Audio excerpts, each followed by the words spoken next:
In my study, I looked at the relationship between attachment styles, social behaviors, risky behaviors, seeking assistant behaviors, and emotional intelligence. When we're born, we do not know what kind of environment we'll be born into.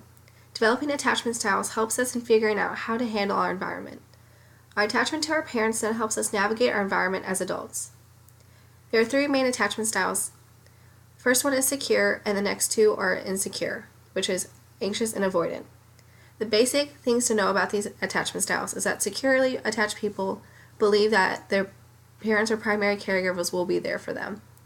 Anxious people doubt that, and avoidant people do not believe that. Previous research has found that attachment style can predict well-being. Attachment style has a relationship with social skills and better relationships. It has also been found that a daughter's attachment style to the father has found to have a relationship with risky behaviors, such as sexual risk-taking behaviors and illicit drug use. It has also been found that insecure people have low emotional intelligence scores. I hypothesize that college students with insecure attachment do not participate in social behaviors as much as securely attached students. Also, that insecurely attached students are more likely to participate in risk-taking behaviors, are less likely to seek assistance, and have lower emotional intelligence scores.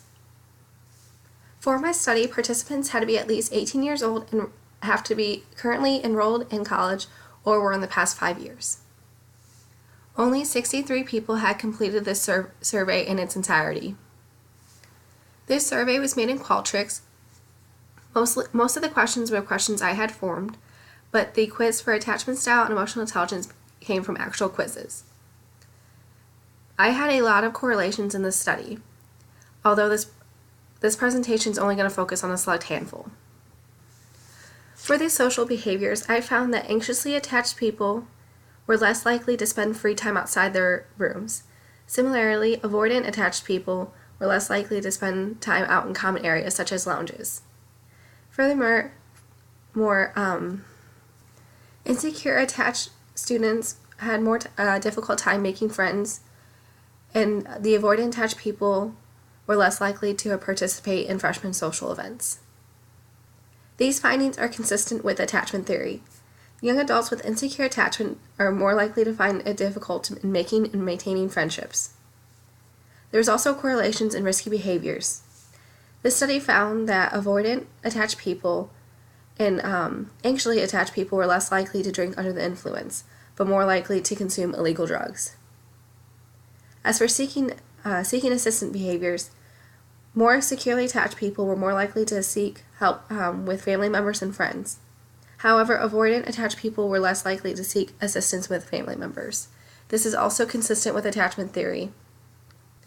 Like previously stated, insecure attached people are not sure that their parents or caregivers are going to be there for them when they need them, so it makes sense that they are not relying on them when they're seeking for help. Lastly, it was found that secure attached people have higher emotional intelligence scores than insecurely attached students.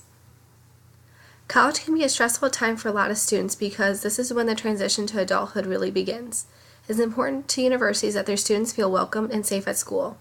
Sometimes it is too hard to tell how a student will adapt to college until it can be too late. If college life coaches and counselors had their incoming freshmen take an attachment style quiz, then it could become easier to predict who will need the most help and who will struggle the most. There were some limitations to my study. Only 63 students had completed the survey, and most of them were females. Further studies should look at cultural differences and be more specific in the behaviors. It would be interesting to see how styles can change throughout college as well. This theory sheds valuable light into an individual. These attachment styles can stick with a person for their whole life. Thank you.